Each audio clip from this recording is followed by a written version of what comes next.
Les autorités du Parti communiste chinois retirent des bébés de 2 mois à leurs parents et la population s'interroge sur les raisons de cette mesure. Un nouveau sous-variant d'Omicron émerge en Chine, non loin de Shanghai. La préoccupation actuelle est, s'agit-il d'un nouveau danger ? Dans quelle mesure le Parti communiste chinois est-il hostile aux États-Unis ? Les médias d'État chinois en font régulièrement la démonstration.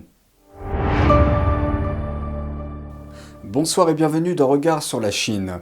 Il semble que le test de dépistage du Covid ne soit pas suffisant pour ces petits-enfants. Ils ont été placés en quarantaine sans leurs parents car la politique de Shanghai exige qu'ils soient séparés. Le plus jeune n'avait même pas 2 mois, aux grandes dames des parents. Pour être exact, si vous êtes parent à Shanghai et que votre test est négatif, mais que votre enfant est positif, les autorités chinoises vous sépareront de force de votre enfant et le mettront dans un centre de quarantaine sans vous. C'est ce qui arrive à de nombreux parents à Shanghai dans le cadre du confinement. David Zhang, expert sur la Chine et animateur de l'émission China Insider sur Epoch TV, a dit que cette situation est inhumaine.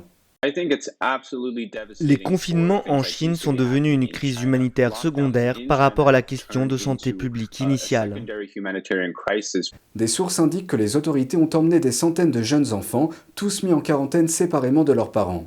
Ils ont été placés dans le district de Jinshan à Shanghai. Les gens l'appellent l'installation de quarantaine pour les jeunes enfants de Jinshan.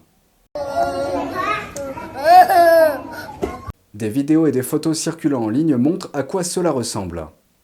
Une photo montre 3 bébés entassés dans un seul lit, et des rangées de lits sont alignées dans un hall avec de nombreux enfants. Très peu ont des adultes avec eux. Une mère a eu la chance d'entrer dans ce site de quarantaine. Selon elle, certains enfants n'ont que 2 ans.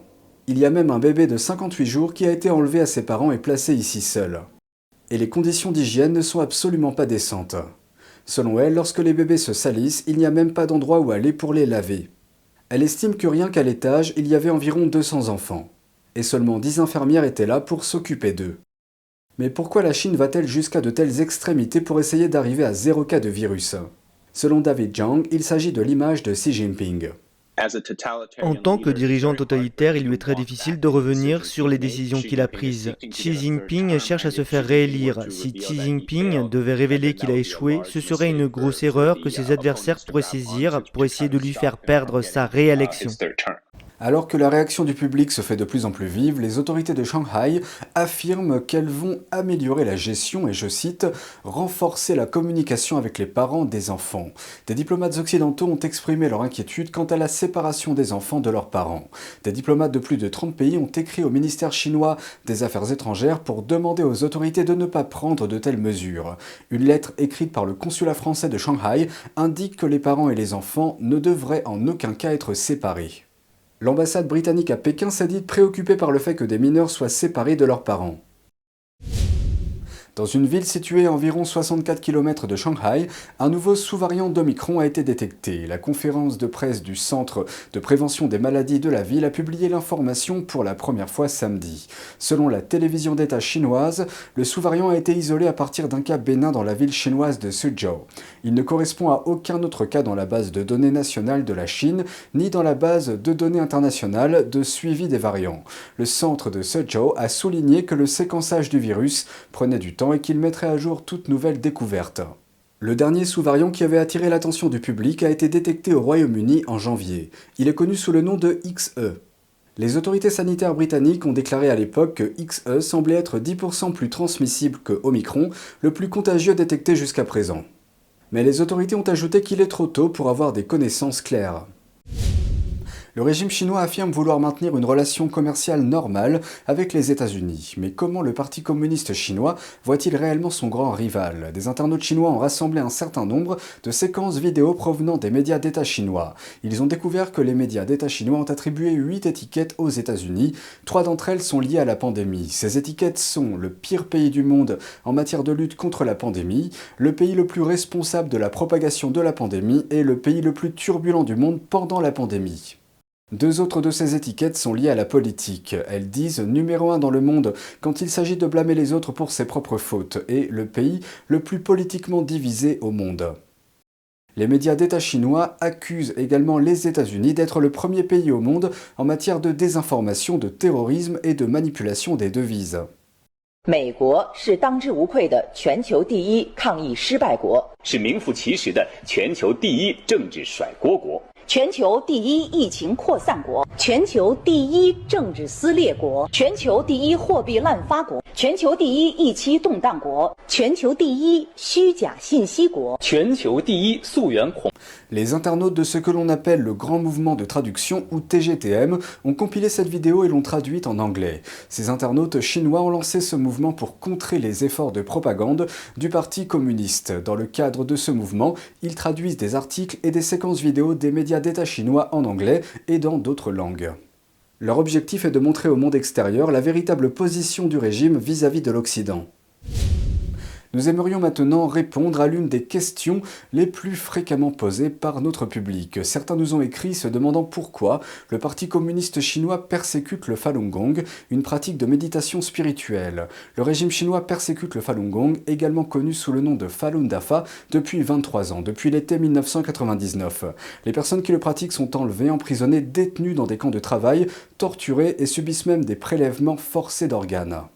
Leur mort est en grande partie connue pour alimenter le marché chinois des transplantations d'organes qui a explosé depuis quelques années. Mais pourquoi Pékin a-t-il lancé cette campagne de persécution ? Avant qu'elle ne commence, le Falun Gong jouissait d'une popularité folle dans toute la Chine, se propageant de bouche à oreille. À son apogée, 100 millions de personnes le pratiquaient, un nombre supérieur à la liste des membres du Parti communiste. Le parti considère tout groupe plus important que lui comme une menace pour son pouvoir. En outre, le Falun Gong enseigne les principes de vérité, compassion et tolérance, et met l'accent sur l'amélioration du caractère moral. Ces valeurs sont très différentes de celles que défend le régime. Les hautes autorités du parti craignent que si de nombreuses personnes suivent les principes du Falun Gong, elles rejettent le PCC, ainsi que son idéologie communiste et l'athéisme soutenu par l'État. Malgré cette pensée, le Falun Gong n'a pas d'objectif politique et n'appartient à aucun parti politique. Cette pratique de méditation fait partie de ce que la tradition chinoise appelle les pratiques énergétiques ou pratiques de Qigong. Des dizaines de pratiques énergétiques sont interdites en Chine.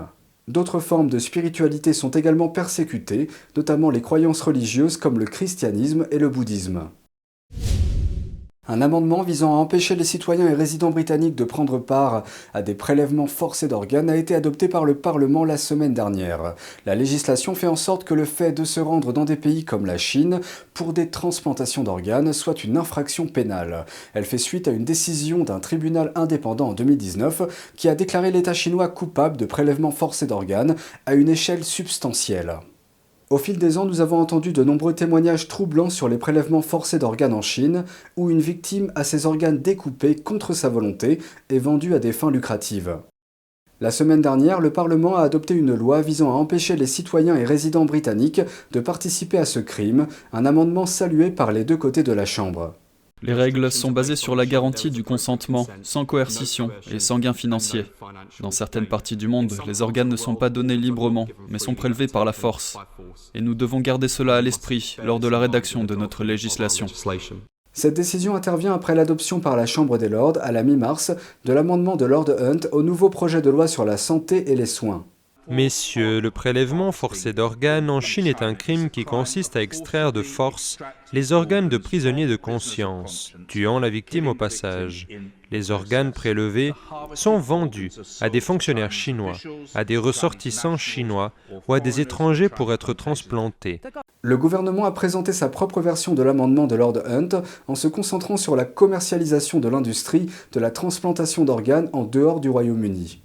La version du gouvernement étend la législation existante, dans laquelle faire du profit avec la vente d'organes en Grande-Bretagne est déjà illégal. J'assure les députés que notre approche viserait non seulement le tourisme de transplantation, mais aussi toute personne impliquée dans l'organisation de l'achat de l'organe, qui pourrait être un ressortissant britannique. Cette mesure est importante car elle rend illégale la participation des citoyens britanniques à ce commerce inquiétant de prélèvements forcés d'organes à l'étranger. Elle concernerait les personnes à la recherche d'un organe ainsi que les vendeurs d'organes. Nous savons qu'au moins 7 parlements ont adopté leur propre législation visant à lutter contre les abus en matière de transplantation en Chine, notamment en Israël, en Espagne, à Taïwan, en Italie, en Norvège, en Belgique et en Corée du Sud. C'est tout pour aujourd'hui, merci d'avoir suivi Regard sur la Chine. On se retrouve demain pour une nouvelle émission. Prenez soin de vous et à bientôt.